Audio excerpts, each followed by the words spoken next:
자, 그 다음 보실 내용은 시아나수소가 되겠습니다. 자, 독성이 강하고 쉽게 액화되며 무색 투명하다. 허용 농도는 10ppm의 복숭아 냄새 이렇게 나오죠. 허용 농도와 냄새 이렇게 좀 받으시면 될 것 같고, 그 다음에 극히 휘발하기 쉽고 물에 잘 용해를 한다 이렇게 되어 있죠. 자, 오래된 시아나수소는 급격한 중합에 의해서 폭발의 위험이 있으므로 충전 후 60일을 넘지 않게 한다. 폭발 범위는 6에서 41% 이렇게 되어 있습니다. 그죠? 예, 그래서 가연성 가스면서 독성이죠. 독성. 그죠? 예. 그 다음에 순도는 98% 이상, 즉 수분이 2% 이상 있어서는 안 된다. 2% 이상 있으면 중합에 의해서 폭발을 할 수가 있다는 겁니다. 그래서 우리가 보관을 할 때, 용기에 보관할 때는 98% 이상 충전을 하고요.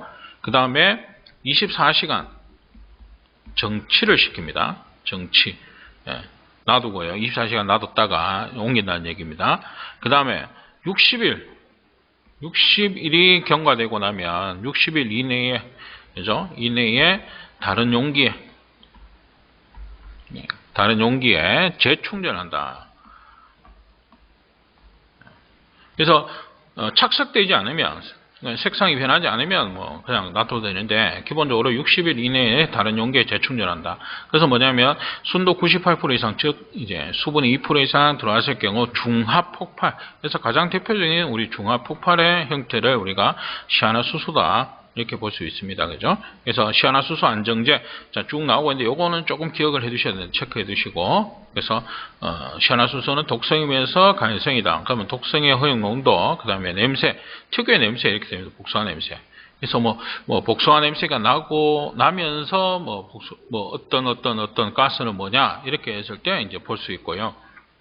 그 다음에 이제 폭발 범위, 그 다음에 이런 내용들, 우리가 98% 충전하고 24시간 정치, 몇 시간 정치를 하느냐 이런 내용, 그 다음 며칠 이내에 용기를 옮겨 담아야 하느냐 이런 내용. 그래서 24시간 60일 요건 좀 기억을 해 두셔야 되는 부분이다. 시아나수소에서는 그 부분이 상당히 자주 나오는 내용입니다. 자, 그 다음에 제법과 용도 잠깐 보시고, 자, 시아나수소의 중합 폭발을 방지할 수 있는 안정제로 옳은 것은 아까 말씀드린 대로 안정제 나오고 있죠. 안정제, 그죠? 그래서 안정제 자체를 여러분들 좀 외우셔야 된다. 황산, 황산가스. 근데 이제 보기 자체가 이거는 뭐 수증기, 질소, 탄산가스 뭐 이렇게 나와버리니까 이거는 뭐 좀 어떻게 보면은 그저 주는 문제이지 않나 싶기도 한데요. 그래서 중합폭발 방지 안정제 이거는 좀 외우셔야 된다 이렇게 말씀을 드렸습니다. 자, 그 다음 프레온은 냉매로 주로 사용하는 냉매가 되겠습니다. 그죠? 무색 몸이 묻히고요. 그 다음에 맹독성 가스, 포스겐을 발생시킨다 이렇게 되어 있죠. 그래서 프레온은 우리가 탄소, 수소, 그 다음에 염소, 불소 이런 것들로 이루어져 있기 때문에 우리가 포스겐 가스 발생할 수 있다 이런 내용이 되겠습니다. 그죠? 그 다음에 뭐 쭉 읽어보시면 될 것 같고, 그 다음에 뭐 요 내용, 이것도 뭐 프레온은 마그네슘을 2% 이상 함유한 알루미늄 합금을 부식시킨다 이렇게 되어 있죠. 그래서 기억해 두실 건 요거 정도 부식시키는 거. 여기 앞에서 보면 우리가 암모니아 같은 경우는 동이나 동합금, 그죠? 62%의 뭐 동합금 이렇게 되어 있는데 얘를 부식시키기 때문에 강을 씁니다. 그죠? 근데 프레온 같은 경우는 마그네슘을 2% 이상 함유한 알루미늄 합금을 부식시킨다. 이런 내용 뭐 좀 받으시면 됩니다. 프레온은. 자, 그 다음에 누설검사법, 비눗물 검사와 하이라이트 터치법. 자, 이게 이제 가장 대표적인 프레온의 누설검지법이 되겠습니다. 그 다음에 산화에틸렌. 자, 성질 이렇게 보시면 우리가 독성가스입니다. 독성가스. 그 다음에 가연성이다 이렇게 되어 있죠. 가연성이면서 중합 및 분해 폭발을 한다 이렇게 되어 있습니다. 가장 대표적인 폭발의 형태, 중합과 분해 폭발의 형태를 가지고 있는 것이 되겠다. 그래서 폭발 범위 자체가 3에서 80%. 그죠? 3에서 80%. 그래서 아까 아스틸렌 같은 경우 2.5에서 81%입니다. 그죠? 2.5에서 81% 아스틸렌.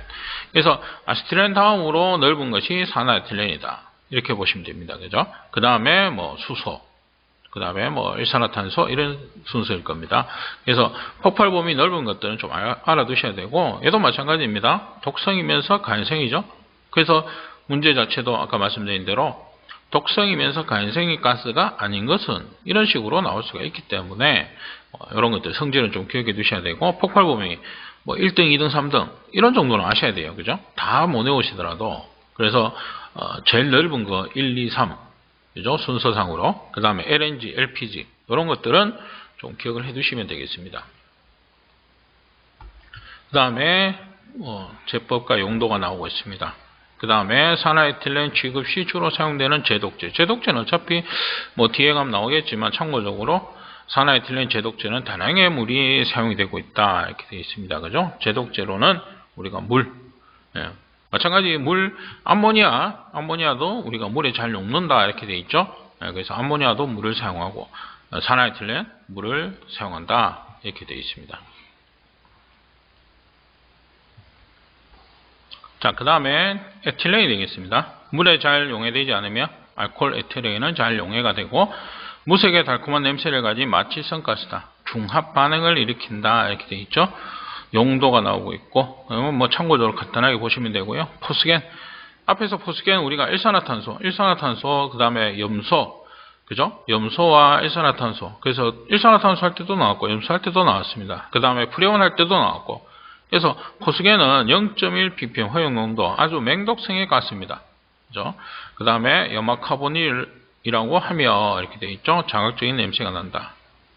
그 다음에 포스겐에 압력을 가하면 쉽게 액화를 하고 가스분해하면 이산화탄소와 염산이 된다 이렇게 되어 있죠. 흡수제로 알칼리를 사용한다 이런 내용입니다. 그래서 포스겐은 독성가스, 그래서 허용농도 봐두시면 되겠고요.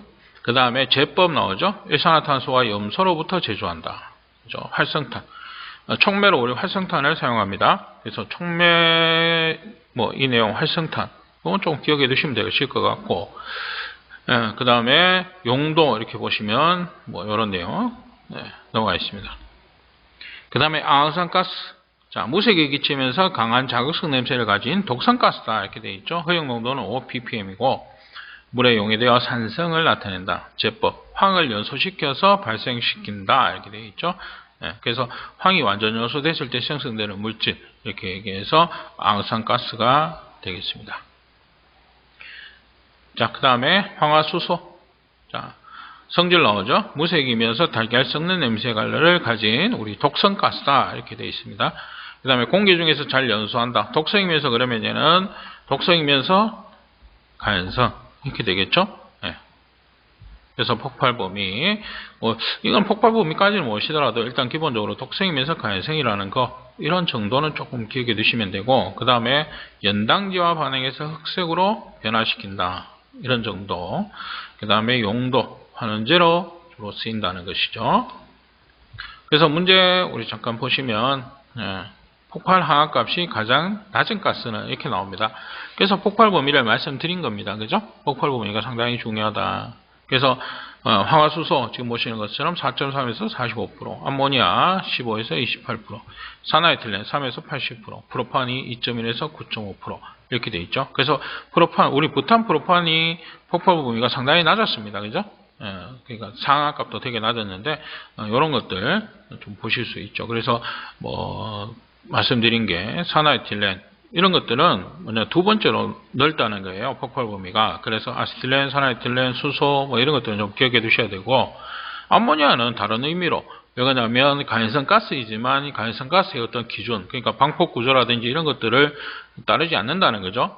그래서 이제 암모니아가 좀 자주 나오는 내용이고요. 그 다음에 프로판 말씀드린 대로 LPG, LNG의 주성분들 이런 것들은 폭발 범위를 좀 기억해 두셔야 되는 내용이에요. 그래서 그런 것들 참고해서 좀 봐두시기 바랍니다. 그 다음에 다음 중 독성이 없고 가연성도 없는 기체는 이렇게 나오죠. 그래서 암모니아라면 독성, 가연성이죠. 그 다음에 산화에틸렌 독성, 가연성. 그 다음에 이氧화탄소 독성, 가연성이다 이렇게 되겠죠. 그 다음에 요거는 냉매 R22번입니다. R22번의 냉매 우리 분자식으로 이렇게 표기가 되는 것이죠. 그래서 비독성. 그 프로판 냉매입니다. 그죠? 비독성이고 불연성이고 프레온계 냉매다 이렇게 되어 있습니다. 그래서 뭐 이거 같은 경우는 내가 우리가 냉동 쪽을 안 하게 되면 생소한 거죠. 생소한데 기본적으로 우리가 앞에서 가스를 했을 때 이 세 개는 말씀을 드린 거죠. 그래서 독성, 가연성 이렇게 성질을 두 개를 가지고 있는 것. 뭐 한 개더라도 이 성질에 대한 것은 좀 기억을 해 두셔야 된다는 거예요. 그래서 이런 식의 문제가 있기 때문에 확인을 좀 해 두셔야 되고요. 마찬가지로 다음 중 독성이면서 가연성인 것은 지금 두 가지 다 가지고 있는 가스를 물어보고 있죠. 그럼 앞에서 우리가 얘기했는 거, 우리가 항산가스, 그죠? 포스겐, 이런 것들은 독성이지만 불연성이라는 거죠. 그죠? 독성은 가지고 있지만, 그 다음에 시아나수소, 독성이면서 가연성이었죠. 그 다음에 에탄입니다. 그죠? 에탄은 가연성입니다. 그죠? 독성은 없습니다. 그죠? 그래서 두 개 다 가진 것은 시아나수소, 이렇게 되겠죠. 그래서 성질, 우리가 연소성의 성질, 독성의 성질, 이런 것들, 독성이냐, 그 다음에 가연성이냐, 이런 것들은 좀 기억을 해 두셔야 된다. 그 다음에 폭발 범위, 지금 말씀드린 대로, 기본적으로 우리가 아세틸렌, 그죠? 아세틸렌하고 산화에틸렌, 그죠? 그 다음에 수소, 그 다음에 뭐 일산화탄소, 이런 것들. 그래서 뭐 넓은 순서대로 뭐 1, 2, 3등, 이런 것들. 그 다음에 LPG, 그죠? 프로판과 부탄, 그 다음에 LNG 주성분, 우리 메탄, 이렇게 되죠. 거기에 대해서 암모니아가 말씀드린 대로. 그래서 이런 정도의 폭발 범위는 조금 알고 계셔야 된다. 그죠? 그걸 말씀드린 것이고, 그 다음에 이제 성질, 이렇게 되겠습니다. 그죠? 자, 그래서 이번 강의 여기까지 하도록 하겠습니다.